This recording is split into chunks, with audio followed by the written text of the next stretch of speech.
his life to guarding Europe from their rule. Knowing that Zrinski was stationed at this fortress, Suleiman orders his men to stop and set up camp. They'll take Sigedvar in a few days and crush this annoying pest once and for all before marching on Vienna.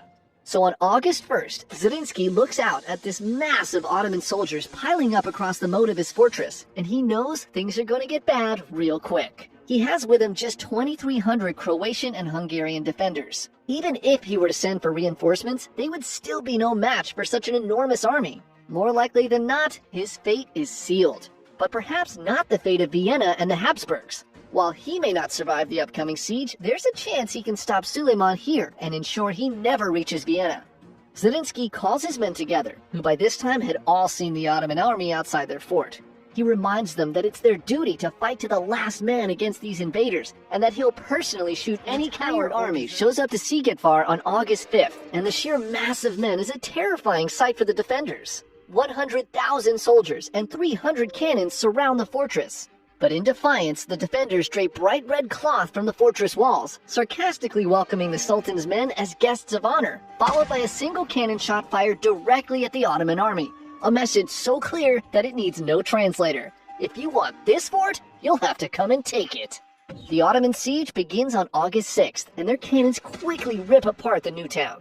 Against all odds, Zrinski's defenders are able to return fire and successfully stop the first assault, inflicting heavy casualties on the Ottoman attackers. But this victory is short-lived, and a large part of the new town walls crumbles on August 9th, forcing Nicola's troops to retreat across the bridge into the old town.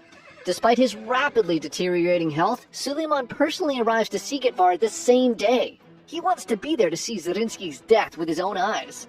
The Ottomans quickly set up their forces in the new town and begin their assault on the old town on August 10th.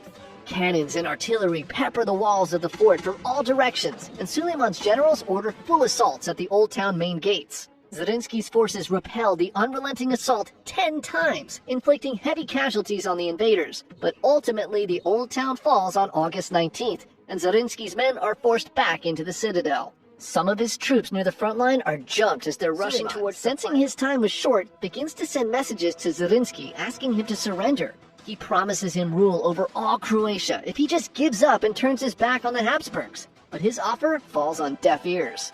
With no response, the Ottomans begin to fire letters into the citadel, promising Zrinski's troops that if they surrender, their lives will be spared, but not a single man leaves.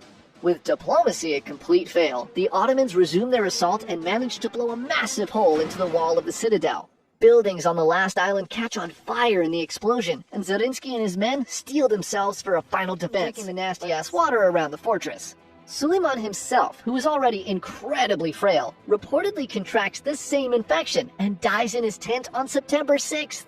His commanders issue no orders that day and keep his death a secret from everyone, afraid that after such heavy losses, the rest of their army may begin deserting if they know their sultan is on death. The Ottoman army makes a final push to take the citadel. Greek fire spreads on the walls, setting the fort on fire, and cannonballs and arrows rain into the fortress onto the hapless defenders.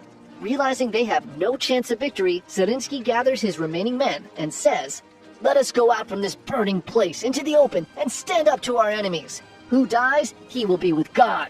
Who dies not, his name will be honored. I will go first, and what I do, you do. And God is my witness, I will never leave you, my brothers and knights." Zrinski and his men push one of their last mortars to the front gate. Without warning, they fling it open, startling the Ottoman soldiers waiting on the bridge and fire directly into their formation. He then leads his remaining 600 men in a final charge out of the fort and down the bridge. The defenders of Sigedvar will go out in a final blaze of glory.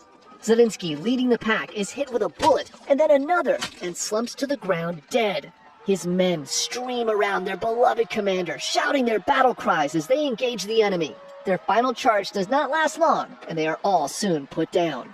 The Ottomans, sensing victory is at hand, charge into the open gates of the citadel, eager to take out the remaining defenders. But instead of defenders, they're greeted by a single wounded soldier sitting on the ground holding a torch. When the Ottomans reach him, he lights the remaining gunpowder supply, triggering a massive explosion, killing another 3,000 of the Sultan's men.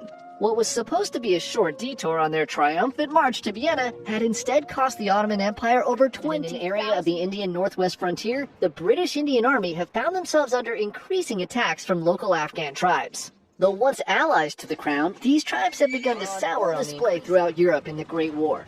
New weapons are being deployed into combat on a daily basis, with horrific set on Ozovik Fortress, a stronghold near the western border of the Russian Empire.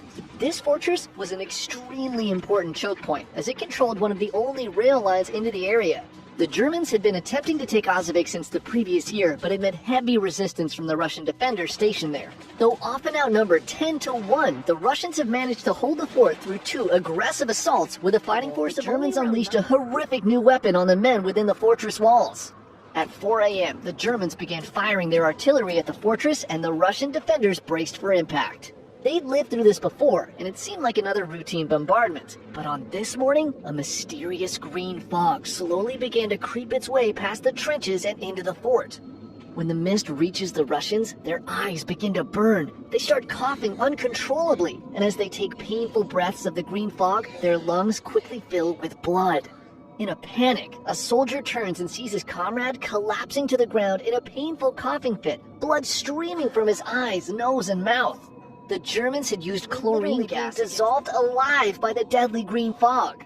Men stationed near the back of the fort scrambled to douse pieces of cloth with water and urine and wrap their faces in a desperate attempt to survive the gas attack. But it proved futile, and within minutes the 900 defenders all appeared to be dead on the ground. An hour or so later, the Germans donned their gas masks and began their march into the fort.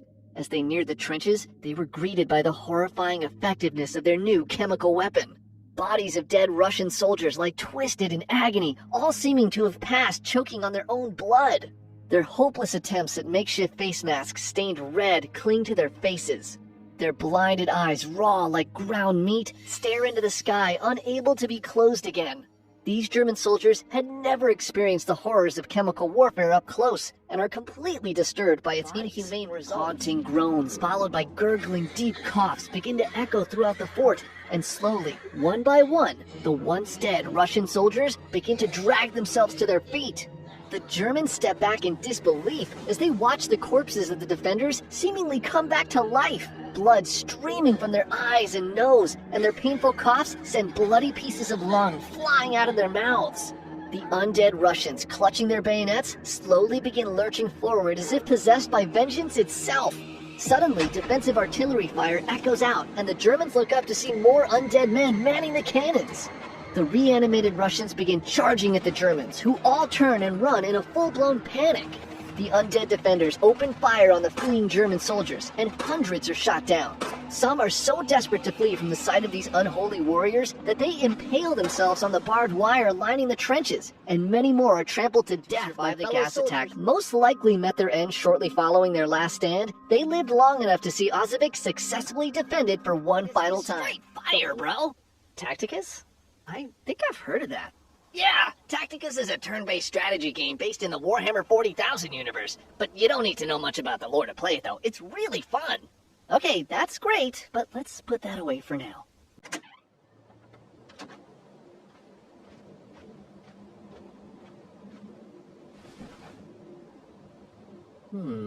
Oh my goodness. The tactical, fast-paced battlefield gameplay in the palm of my hand. Over 80 Warhammer 40,000 champions from 18 factions to collect? What is this, guilds? A passionate community of Warhammer fans? Campaign mode? PvP live events? Guild raids? Another boss fight? Hi-ya! Oh damn, 10 requisition drops? Another new champion? A Necron? Ooh, this mission is nice. Okay, I think Bellator is the best. Pew, pew, pew, pew, pew, pew, pew. I'm just gonna put this guy here and... New event? I'm so in! Hey boss, did you try out Tacticus? Yes I did. And you can too by downloading Warhammer 40,000 Tacticus with a link in the description below, or scan this QR code here. It's completely free to play, and Serious History fans can use January's code HELLOJAN to get 2,000 gold, 50 Blackstones, available until February 1st. This is a limited time offer, so don't miss out. And seriously, this game is really fun. Try it out. Number 2, The Siege of Sigidvar. The year's 1565, and the Ottoman Empire has quickly grown into one of the greatest empires in history. Under the leadership of Suleiman the Magnificent, the Ottomans have steamrolled their way westward and now find themselves on the doorstep of Europe. He sets his sights on Vienna, the last line of defense to the European continent and home to the rulers of the mighty Habsburg Empire. Throughout his 4-decade reign, Suleiman has truly lived up to his nickname, but now in his 70s, his health has begun to fail. If he was to make a play to invade Europe, it needs to be done now. So on April 29, 1566, he assembles his army and begins his final march towards Vienna. But on his way there, his troops run up on this small fortress called Sigedvar that refuses to surrender. The fortress is commanded by a man who'd been a constant. In the fall of 1897, two forts in particular, Fort Gulliston and Fort Lockhart, find themselves under heavy assault from these tribes. Despite being outnumbered, the British Indian forces had been able to beat back the tribes each time, leaving them frustrated and looking for an easier target. And this is when they set their sights on a small outpost of just 21 men were stationed there. Despite being on the front line, this outpost was boring AF. But all this changed on the morning of September 12, 1897, when the soldier manning the signaling tower spots a horde of Afghan tribesmen suddenly appear on the horizon. He quickly sends a message to Fort Lockhart that Saragari is under attack and requests reinforcements, but the reply is swift, and it sinks the hearts of all men stationed there. All available forces are too far away, and the other forts can't be left unmanned.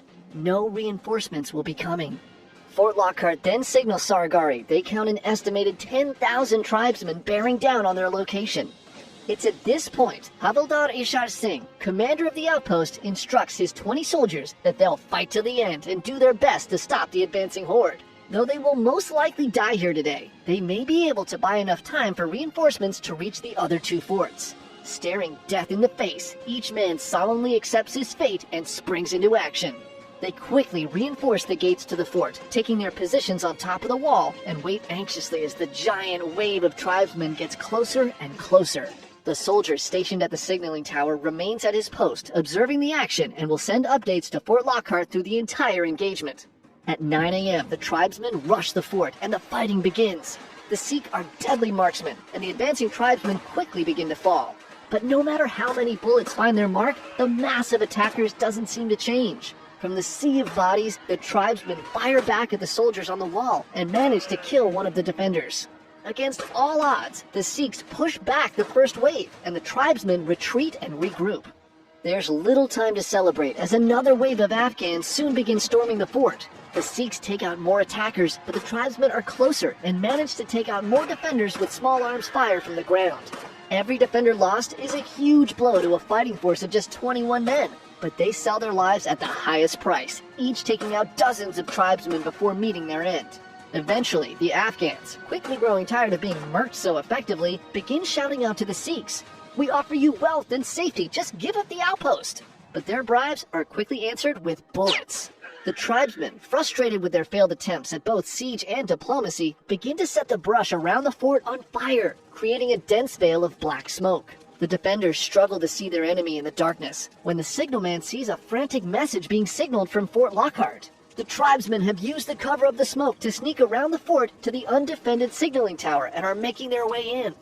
The wall near the signaling tower is soon breached, and screaming tribesmen begin to flood into the fort. Ishar sends some of the remaining men to defend against the breach, but this leaves the front gates vulnerable, and soon tribesmen have broken through and begin flooding in from the front.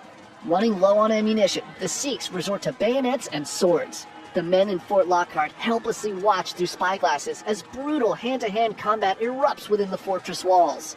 The Sikh soldiers fight on bravely against impossible odds, but one by one begin to fall.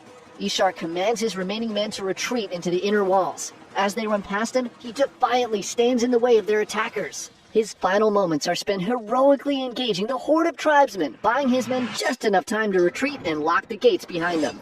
With Ishar slain, the Afghan mob storms to the inner walls. The defenders spend the little ammo they have left, but it's no use.